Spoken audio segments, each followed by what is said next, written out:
Hello, Taylor Elwood here, and welcome to the Sacred Masculine YouTube channel. Today I want to talk about why your purpose must be greater than your relationships.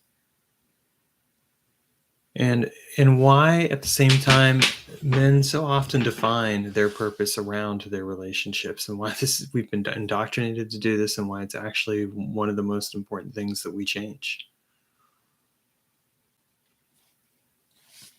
This is a tough conversation to have as well, because for the most part, we have been led to believe that the most important thing in our lives is the relationships that we're in.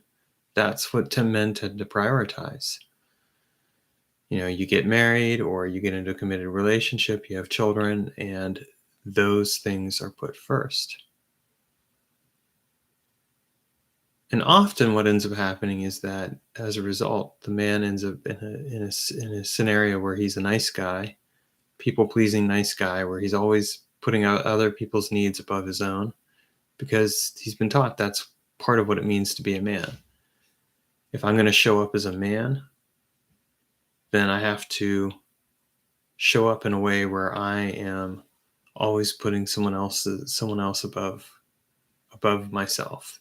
I'm always prioritizing someone else's needs and wants, where I'm making the relationship the most important part of my life.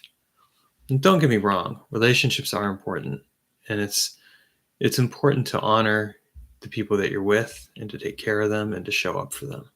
That's like a given right there. But I also think it's important to get in touch with a deeper sense of meaning and purpose. And when we don't do that, we actually are not doing ourselves or anyone else in our lives any favors. Because what happens if your relationship ends? What happens when your kids grow up and they move on with their lives? What do you do then? What is your meaning and purpose at that point? Things change a lot of the times. And sometimes those are good changes, sometimes they're not. Regardless of what the changes are, it's really important to recognize that fundamentally, who we are and how we show up matters. If I tell you that my meaning and my purpose is solely defined by the relationships that I'm in, it means that I don't necessarily have meaning and purpose outside of those relationships. And men have been indoctrinated toward this kind of belief because we've always been raised with the stereotypical role of the protector, the guardian. And how the shadow side of this is codependency, the people pleaser, trying to solve people's problems, trying to be a fix-it person. Now, something I realized some time ago, and I still struggle with it on occasion, but I did recognize it, is I'm not qualified to solve anyone else's problems. And it includes the problems of my significant other. Like, I can't solve that person's problems. The only person whose problems I can solve are my own, and sometimes I struggle even with that. When I had this realization, it was a hard one, because it meant that I had to really reflect on how I had sometimes tried to, quote unquote, help other people, and how I had made whatever was going on in their life more important than my own.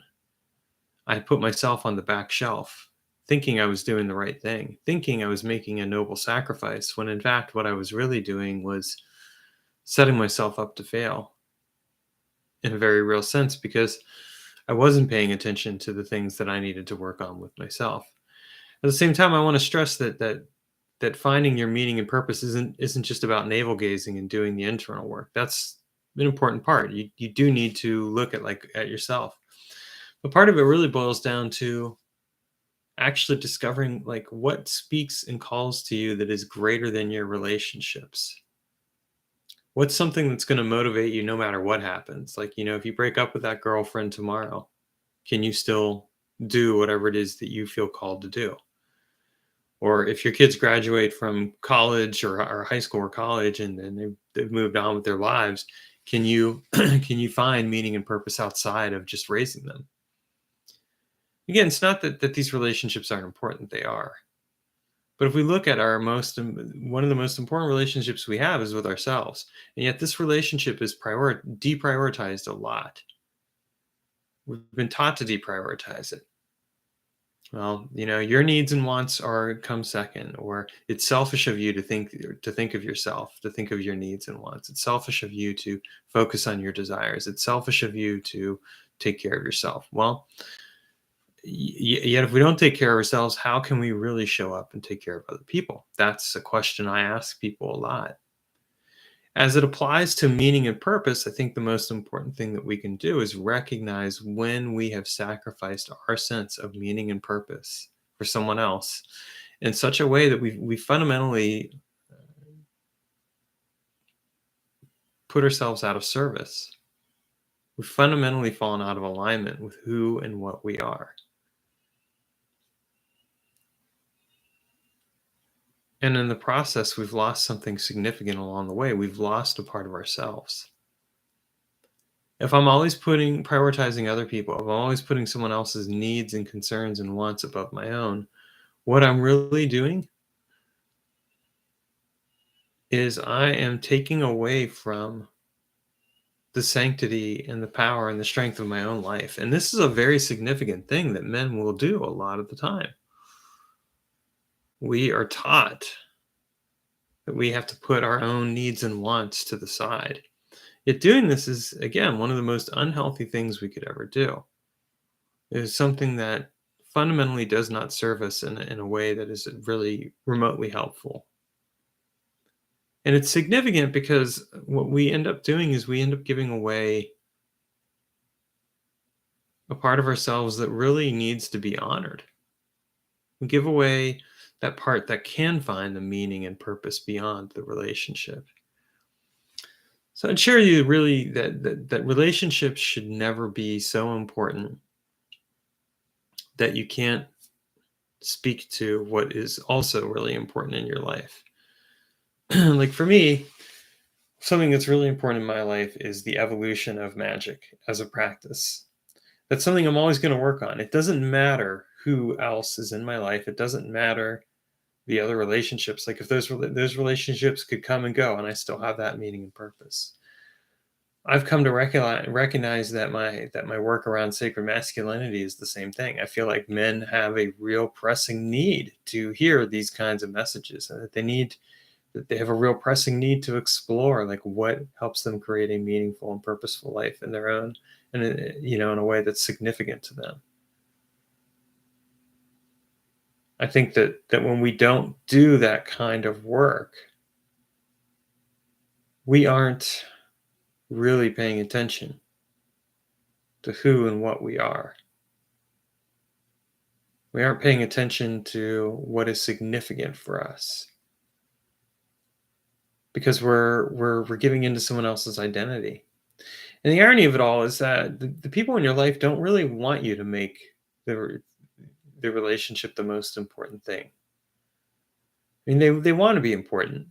Don't get me wrong; they want to be important, but they also want to see you in touch with something greater than yourself, in touch with something greater than them, something that speaks to who you are and how you're going to show up. There's nothing more powerful or sexier than seeing a man in touch with his purpose, doing his own thing, choosing his own path, and knowing that that path is what is important to him and that he's walking it not because he seeks approval from anyone else, but because he knows it's the right thing to do and he's going to do it no matter what.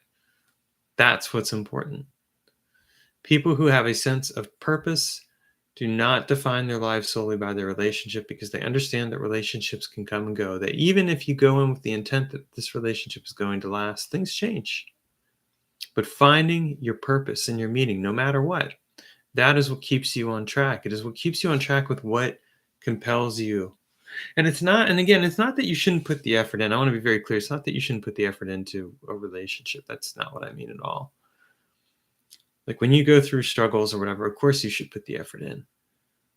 But at the end of the day, you can only do whatever you do. And you can't control what the other person does or doesn't do. And you have to be honest with yourself and with them. And that's hard to do. I remember, as an example, when I got divorced from my second ex-wife, I had hit a place where I could not go any further. I had done everything I could do. And what was clear to me was that she was not willing to put the effort in on her side. So it was one-sided, you know? I couldn't put any more effort in at that point. I had done everything I could do, and it wasn't enough. And I realized that I had get reached a place where I was in despair about the way things were continuing to unfold in my life. And I recognized that I could no longer continue to be in that relationship because it was unhealthy for me. And it wasn't that she was a bad person or anything like that. It was just that we had reached a place where, we could only go so far, and that's where we had reached. And there was just no way around it. At least there wasn't a way around it that was helpful in a manner that was going to address all parties concerned. So we look at our lives, we have to recognize that no matter what, no matter who's in our lives, what we really need to know is what is in our lives, what is important to you, what is meaningful. If you have that in place, that is what is going to keep you moving forward in your life. I share that today with you in the hopes that you'll consider it, and that if you're defining your life strictly by the meaning and purpose you attach to a relationship, that you consider going deeper than that you look beyond that relationship. What is something that you will stick to for the rest of your life, no matter what happens, no matter who's in it? Something that calls to you and says, "This is why you are here." What is your calling? That is so much more than just being is so much more than just being in relationship to someone else. And yet, we define relationships as the pinnacle of achievement, yet a lot of times they really aren't. They are testing grounds. They are places where we can grow and change and transform, but they are not necessarily the pinnacle of human achievement. They are just another aspect of human awareness that we share. I share that with you in the hopes that it will be meaningful to you and give you something to reflect about.